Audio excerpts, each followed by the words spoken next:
দর্শক, সালমান শাহ হত্যা মামলায় ডলি ও ওমরকে জিজ্ঞাসাবাদের জন্য আটক করা হয়েছে।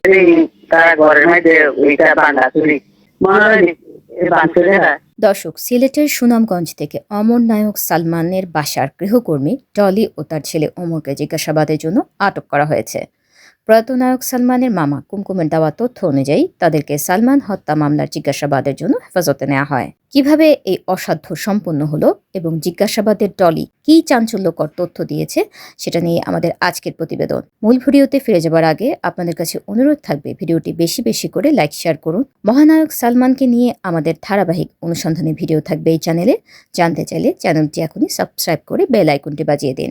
চলুন এবার মূল ভিডিওতে ফিরে যাওয়া যাক। সালমানের মামার কাছে তথ্য ছিল ঢাকা মেট্রো গ 15-8635 নম্বরের গাড়িটি যে চালায় সে সালমানের সেই পালিত পুত্র ওমর। দর্শক, চিত্রনায়ক সালমানের সন্তানের প্রতি প্রবল আগ্রহ ছিল।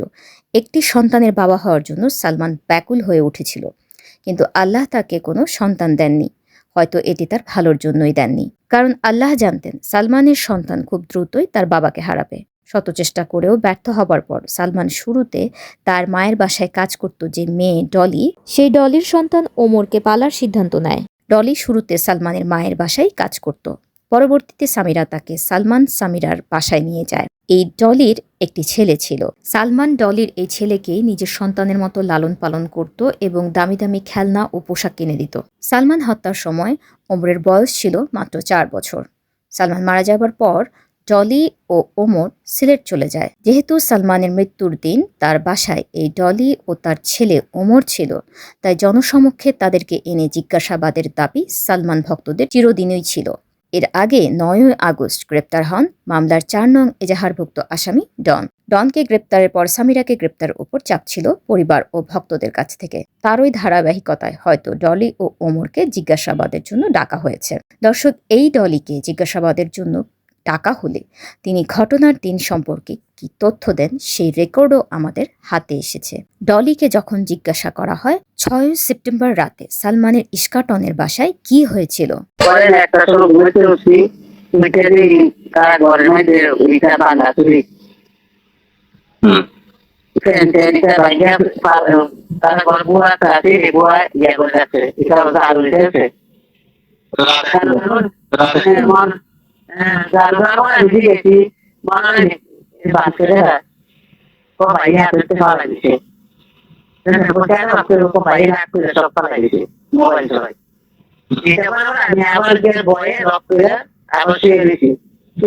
শহরে কিছু ঘটনা না করে ওমরের গোসল করাইতো, আগুনের মধ্যে গোসল করাই রেডি করাও কাপড় দিলে ঘটে দিতে পারি। এর মধ্যে আমি জানি না ভাই এই ঘটনা হয়েছে যে কাপড় পাল্টে এর মধ্যে আমরা দরজা দেখাই সবাই আমরা দেখাই দিই, দরজা তুলে না, দরজা ভাঙিয়ে দিতে গিয়ে রশি হয়েছে খাওয়া দিতে হয়েছে। আমি তো জানি শরীর গরম হচ্ছে আর আমার বয়স কমাতে আমি বুঝি না। আমরা পাগল হলে রশি খাচ্ছি, খাইতে সবাই তুই খাইতে কিছু আছে ডাক্তার আনাইলো মাঝে ডাক্তার কোনো নাই। এর মধ্যে আমরা দেখা করতে বসে নেই মায়ের নিচে বাথরুমে বসতে রোজ দিদি একটা তো বসি না। এটা কেউই 100 বছর পরে পরে তো সত্যি থাকবো, শীতকাল কোনোদিনই হয় না, সত্যি থাকবো। ডলি বলেছিলেন, আমি রাত 1টার সময় ঘুম থেকে উঠে দেখি তাদের ঘরে অনেক ভাঙচুর, টেবিল, ফ্যান, অন্যান্য আসবাব এসব। বুয়া ঝাড়ু দিচ্ছে। বুয়াকে আমি জিজ্ঞেস করলাম, মনোয়ারা এসব ভাঙছে কে? জবাবে মনোয়ারা বলেছে, ভাইয়া এইসব রাগটাগ করা হাত থেকে ফালায় দিছে, মোবাইল টোবাইল। এসব দেখার পর আমি ভয়ে আবার লক করে শুয়েছিলাম। তারপর সকালে আর কোনো ঘটনা হয় নাই। সকালে সালমান তার সহকারী আবুলকে বলেছিল তার পালিত পুত্র ওমরকে গোসল করাতে, কাপড় চোপড় পরিয়ে রেডি করতে, ওমরকে বাইরে নিয়ে যাওয়া হবে সেজন্য। এর মধ্যেই হঠাৎ কাপড় পাল্টানোর রুমে আমরা সবাই মিলে ধাক্কাই, ওমরও ধাক্কায়। তারপর দরজা ভেঙে ঢুকে দেখি রশিতে ফা দিয়ে আছে। তারপর আমরা সবাই মিলে রশি কাটছি, কেটে সালমানকে শোয়ায় পানি ঢালছি, ভাবছি দম আছে। এরপর ডাক্তার আনাইলো, ডাক্তার বলল সালমানের দম নাই। এর মধ্যে ওর মা এসে ওর বডি নিয়ে গেল। আমরা আর দেখার সুযোগ পাইনি। ও নিজেই আত্ম করেছে। 100 বছর পর যদিও তদন্ত হয়, এটাই বের হবে। সত্য সত্যই, মিথ্যা মিথ্যাই। দর্শক, সালমানের মামা এই ডলিকে নিয়ে প্রশ্ন তুলেছে। সালমান শাহ মারা যাওয়ার আগের দিন ডলি হুট করে কেন চলে আসে? সেই সময় ডলি সালমান শাহ বাড়িতে ছিল শুধু মনোয়ারা আর আবুল, আর কেউ ছিল না।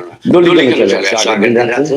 নীলা চৌধুরী, মামা কুমকুম ও ভাই বিল্টুর সবাই বলেছে মৃত্যুর 5-6 দিন আগে সামিরাকে চট্টগ্রাম থেকে যখন সালমান আনতে যায়, তখন ডলিকেও সামিরার সঙ্গে চট্টগ্রামে দেখতে পায় সালমানের ভাই বিল্টু। দর্শক, আপনাদের কি মনে হয়, ডলি কি সত্য বলছে? কমেন্টসে জানান আমাদেরকে। সেদিন বাসায় উপস্থিত থাকা গৃহকর্মী মনোয়ারা, সালমানের সহকারী আবুল ও গৃহকর্মী ডলি, এদেরকে একত্রে মুখোমুখি করে জিজ্ঞাসাবাদ করলেই সব তথ্য বেরিয়ে আসবে। দর্শক, ভিডিওটি বেশি বেশি লাইক শেয়ার করে সালমান হত্যার মুখোশ উন্মোচনে আপনার ভূমিকা রাখুন।